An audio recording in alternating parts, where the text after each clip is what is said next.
Hello दोस्तों, आज की कहानी में हम लोग एक औरत को देखते हैं जिसका पति जंग में घायल हो जाता है। इसके बाद वो अपनी पत्नी की फिजिकल नीड्स को पूरा नहीं कर पाता है। इसके बाद वो औरत अपने नौकर से ही इंटीमेट होती है और अपनी ज़रूरतों को पूरा करती है। इसके बाद इस कहानी में क्या होता है ये हम आगे मूवी में देखेंगे। इस मूवी का नाम है लेडी चैटरलीज लवर और इस मूवी को 2015 में रिलीज़ किया गया था। तो चलिए इस मूवी को शुरू करते हैं। इस मूवी की शुरुआत एक खदान से होती है जहाँ कुछ लोग काम कर रहे होते हैं। तभी वहाँ पर एक जोरदार धमाका होता है। वहीं पे ओलिवर नाम का एक आदमी होता है जो कि इस धमाके को सुनकर वहाँ जाता है और जाकर वहाँ के लोगों की मदद करता है। वहाँ से निकालते हुए एक आदमी जिसका नाम टेडी था उसकी मौत हो जाती है। इसके बाद उसकी डेड बॉडी को घर पहुँचा दिया जाता है। इसके बाद मूवी का सीन शिफ्ट होता है और हम एक खूबसूरत लड़की को देखते हैं जिसका नाम कोनी है। वो एक पार्टी में होती है। वहीं पे एक आदमी जिसका नाम क्लिफर्ड चैटरली था वो उसके पास आता है। ये दोनों एक दूसरे से बातें करते हैं और दोनों एक दूसरे को इम्प्रेस करने में लग जाते हैं। इसके बाद ये दोनों साथ में डांस करते हैं। कोनी के दोस्त डंकन को ये सब बिल्कुल पसंद नहीं आता है क्योंकि वो भी कोनी से प्यार करता था। क्लिफर्ड और कोनी एक दूसरे से प्यार करने लगते हैं और कुछ दिनों के बाद ये दोनों शादी कर लेते हैं। शादी के दौरान ये दोनों एक दूसरे से वादा करते हैं कि ये दोनों एक दूसरे के लिए हमेशा वफादार रहेंगे और एक दूसरे को धोखा कभी नहीं देंगे। ये दोनों बहुत खुश थे, लेकिन क्लिफर्ड एक आर्मी ऑफिसर होता है और इसलिए उसे दूसरे दिन जंग के लिए जाना पड़ता है। लेकिन जंग को लड़ते हुए क्लिफर्ड घायल हो जाता है। इसके बाद उसे वापस घर भेज दिया जाता है। क्लिफर्ड का वेलकम करने के लिए सारे लोग बहुत खुश थे और सारे लोग उसका वेट कर रहे थे। क्लिफर्ड के आने से कोनी बहुत खुश थी, लेकिन क्लिफर्ड जैसे ही गाड़ी से बाहर आता है हम लोग देखते हैं क्लिफर्ड व्हील चेयर में है और उसके कमर के नीचे का हिस्सा पूरा पैरालाइज्ड हो चुका था। सारे लोग क्लिफर्ड का वेलकम करते हैं। इसके बाद क्लिफर्ड कोनी से मिलता है। कोनी क्लिफर्ड को जिंदा देखकर तो बहुत खुश थी, लेकिन वो अंदर से बहुत दुखी थी। कुछ दिनों पहले इन दोनों की जिंदगी में बहुत खुशी थी, लेकिन अब वो सब बदल चुका था। अपनी जिंदगी से तंग आकर क्लिफर्ड खुद को मारने की कोशिश करता है, लेकिन कोनी उसे रोक लेती है और वो उससे कहती है वो हमेशा उसके साथ रहेगी। इसके बाद हम लोग ओलिवर को देखते हैं जो कि अपनी मंगेतर को लेटर लिख रहा था, लेकिन ओलिवर अब खदान में काम नहीं करता है। वो इस बार एक जंग लड़ने गया था। जब वो अपने घर वापस आता है तब वो अपनी मंगेतर को किसी दूसरे आदमी के साथ देखता है। इसके बाद वो सैड होकर वहाँ से चला जाता है। जंग से वापस आने के बाद ओलिवर के पास कोई भी काम नहीं था, इसलिए वो क्लिफर्ड के पास जाकर उससे कुछ काम मांगता है। क्लिफर्ड जब ओलिवर से बातें करता है तब उसे यह बात पता चलती है कि ओलिवर उसी के अंडर जंग में लड़ाई कर रहा था। क्लिफर्ड ये बात जानकर बहुत खुश होता है। इसके बाद क्लिफर्ड ओलिवर को अपनी पंछियों का ख्याल रखने के लिए नौकरी पर रख लेता है। क्लिफर्ड अपाहिज हो चुका था, इसलिए वो अपने घूमने के लिए एक गाड़ी खरीदता है ताकि वो खुद से यहाँ वहाँ जा सके। वो उस गाड़ी में बैठकर बहुत खुश होता है। एक दिन वो कोनी के साथ ओलिवर के पास जाता है। ओलिवर जंगल के बीच में बने एक कॉटेज में रहता था जहाँ वो क्लिफर्ड के पंछियों का ख्याल रखता था। वहाँ पे पहली बार कोनी ओलिवर को देखती है। जब कोनी वहाँ से वापस आने लगती है तब वो ओलिवर को इशारा करती है, लेकिन ओलिवर उसके इशारे को नहीं समझता है। अगले दिन एक मेट कोनी के पास आती है और वो उसे कहती है ओलिवर कॉटेज का चाबी मांग रहा है। इसके बाद कोनी खुद ही चाबी देने के लिए ओलिवर के पास चली जाती है, लेकिन जब वो ओलिवर के पास पहुंचती है तब ओलिवर उससे अच्छे से बात नहीं करता है और वो उससे कहता है आपको यहाँ आने की ज़रूरत नहीं थी। कोनी को ओलिवर का ऐसा बिहेवियर अच्छा नहीं लगता है और वो यहाँ से चली जाती है। अगले दिन ओलिवर कोनी को एक लेटर लिखता है जिसमें वो अपने किए गए बर्ताव के लिए उससे माफ़ी मांगता है। इसके बाद कोनी फिर से उससे मिलने के लिए उसके कॉटेज में जाती है जहाँ ओलिवर अपनी कमीज को उतार कर वहाँ काम कर रहा था।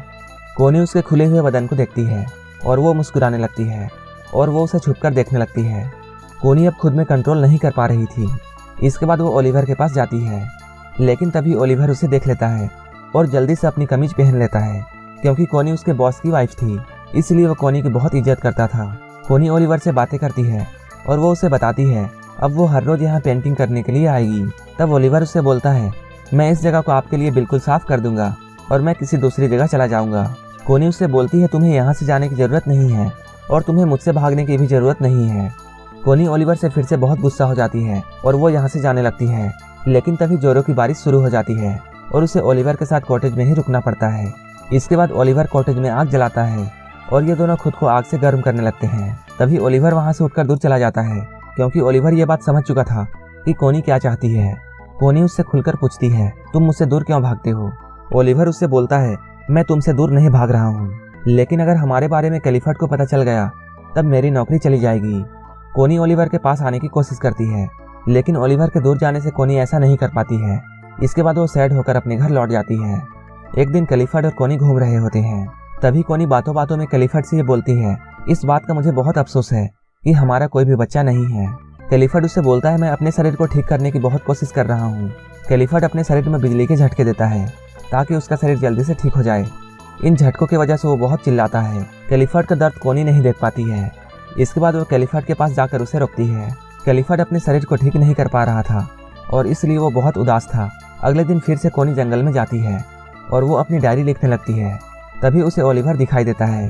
वो ओलिवर को देखकर उसके पास जाती है।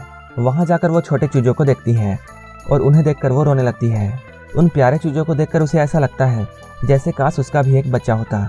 और वो ओलिवर से बोलती है अब उसका बच्चा नहीं होगा क्योंकि कैलिफर्ड की हालत बहुत बुरी हो चुकी है। ये कहकर वो रोने लगती है।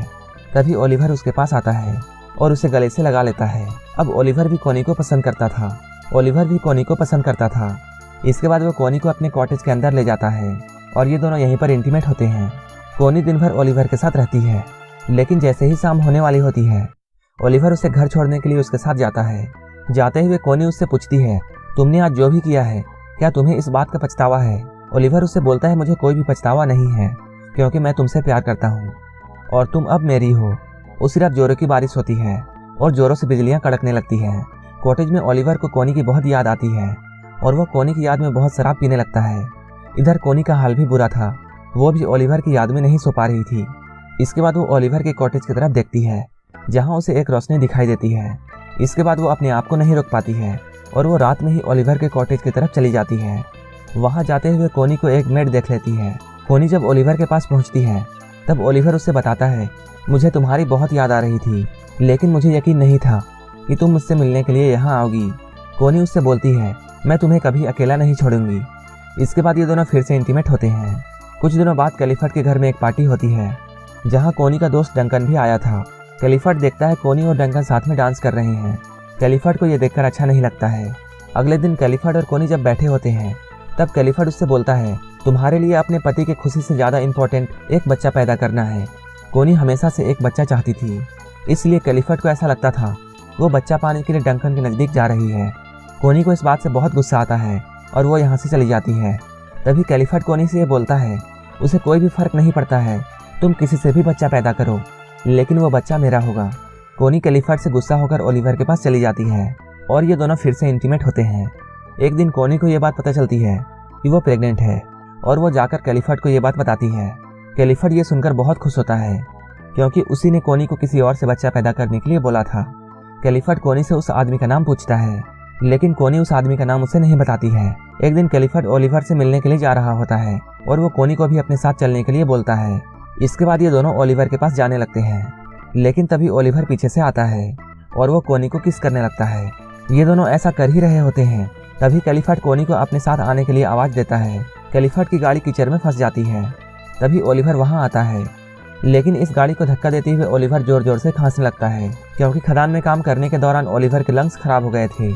ओलिवर कैलिफर्ड की गाड़ी को वहाँ से निकाल देता है। इसके बाद वो खांसता हुआ वहाँ से चला जाता है। इसके बाद कोनी ओलिवर से मिलने के लिए उसके पास आती है। वो कोनी से बोलता है उसने 12 सालों तक खदान में काम किया।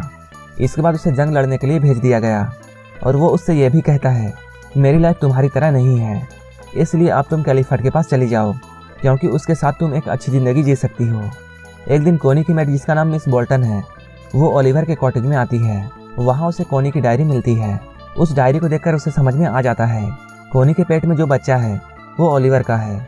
इधर कैलिफर्ड अपने आने वाले बच्चे के लिए घर में पार्टी रखता है।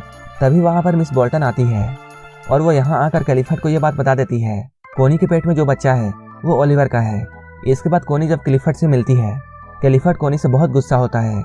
इसके बाद कोनी मिस बोल्टन से मिलती है और वो उससे पूछती है, तुम्हें यह बात किसने बताई? लेकिन मिस बोल्टन उसे कुछ भी नहीं बताती है। इसलिए कोनी ऐसा सोचती है मिस बोल्टन को ओलिवर ने ही ये सब बताया होगा। लेकिन मिस बोल्टन कोनी से ये बोलती है, ओलिवर ने मुझे कुछ नहीं बताया है। यहीं पे कोनी बहुत रोने लगती है और वो मिस बोल्टन से कहती है वो ओलिवर से बहुत प्यार करती है। ये देखकर मिस बोल्टन उसे बताती है, तुम जल्दी से ओलिवर के पास जाओ, नहीं तो कैलिफर्ड उसे मरवा देगा। इसके बाद कोनी भागते हुए ओलिवर के पास जाती है। वहाँ जाकर वो देखती है वहाँ कोई नहीं था। ये देखकर वो बहुत सैड हो जाती है और रोने लगती है। तभी वहाँ ओलिवर आता है। उसे देखकर कोनी बहुत खुश होती है और उसे गले से लगा लेती है।